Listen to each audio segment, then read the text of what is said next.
Steven Universe and all associated images are property of Cartoon Network, Rebecca Sugar, and any and all other respective owners. I don't know them all. All footage in this video has been used for the purpose of critique parody under fair use. Please support the official release.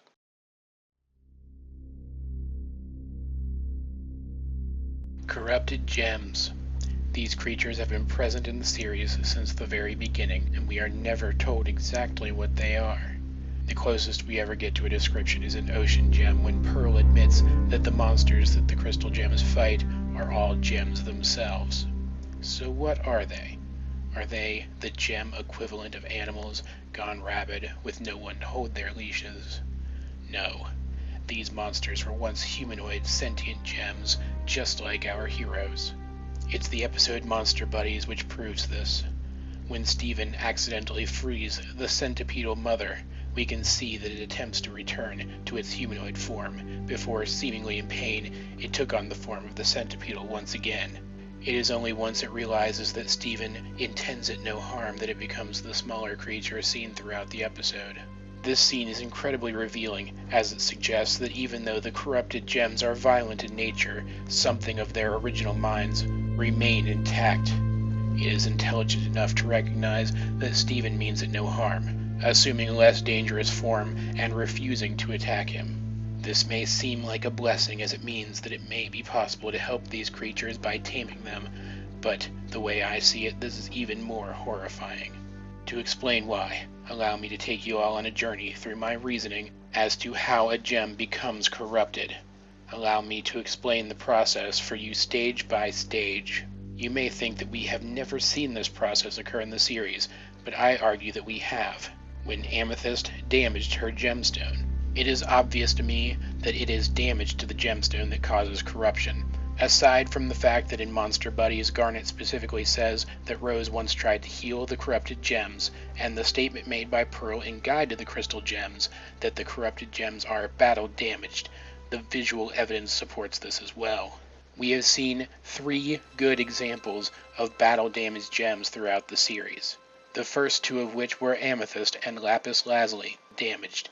Amethyst and Lapis share many traits in common with the corrupted gems. While corrupted gems seem to retain some of their gem powers, they have never been seen to summon a weapon. They also seem naturally aggressive. The normally passive Lapis, while still able to control water, could not summon her water wings, and her first instinct was to fight. In fact, her panic and her knee-jerk behavior very much resembled that of a cornered animal. We have also never seen a corrupted gem to be able to speak, and their forms never resemble the humanoid forms that they must have once had. Some of the first side effects of Amethyst's damaged gem were the loss of her ability to speak and the seemingly random rearrangement of her body parts, resulting in something so deformed that given much more time, it would not have been recognizable as Amethyst at all. The show tries to play this for laughs, but can you imagine the horror of feeling your body contort out of your control as you lie there, unable to even cry out for help? This behavior resembles that of the last damaged gem that has had a prominent part in the series, the large artificial fusion in keeping it together. Just like a corrupted gem, this amalgam of broken gem shards tries to assume humanoid form, but finds it too painful and instead takes on the grotesque shape of a random jumble of humanoid limbs. Being made up of broken gem shards, it can be assumed that any deficiencies in its ability to function stem from it being damaged. Is it only a coincidence that this damage seems to resemble gem corruption? I don't think so.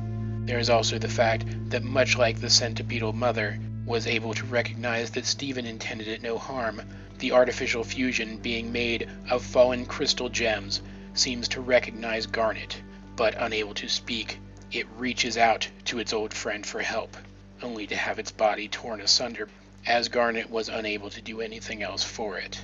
Just as with corrupted gems, nothing can be done for artificial fusions because functionally, the artificial fusions are no different from corrupted gems. Imagine in the midst of battle you are gravely injured. However, in the chaos of the battlefield, none of your allies take notice. Normally, as a gem, you could simply retreat to your gemstone and repair yourself within minutes. But your foe was a gem as well, and knew of this power. Instead of striking your body, she struck your gemstone itself. You try to continue the fight, to make the most of your last moments, but you find that you can't summon your weapon. You feel confused, more and more so as your body begins to reshape itself on its own, and you lose the ability to form words. You suddenly find yourself unable to move as your body no longer functions in a way that you understand. You become more and more frustrated, even as your intellect dwindles and you grow more and more aggressive. Trying to make sense of what you are becoming, your body eventually reforms into something primitive and animalistic. Even your gemstone assumes a new shape, one that might not resemble its original form at all. Deep down, a part of you still knows what you used to be, but your inability to return to that form, as corrupted gems lose the power to shapeshift, only compounds upon the aggression building inside you.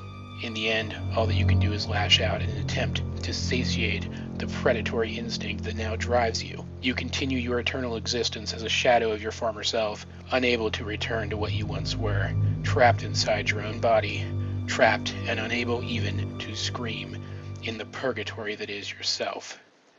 That is what it's like to be a corrupted gem.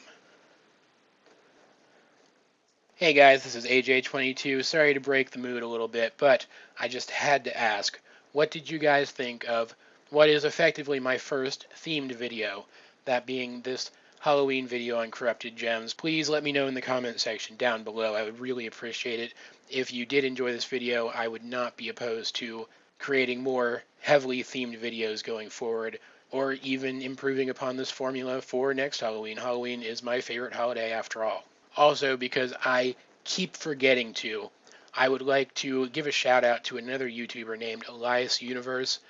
Link in the description down below. Elias Universe is another Steven Universe YouTuber who mostly posts clips of the show here on YouTube, but also does his own artwork, his own fan art on his Google Plus account. And as I am always for the expansion of the Steven Universe fandom when it is handled in a positive way, I would like to recommend that anyone who sounds interested in any of that, head on over to Elias Universe's channel and give him a subscription.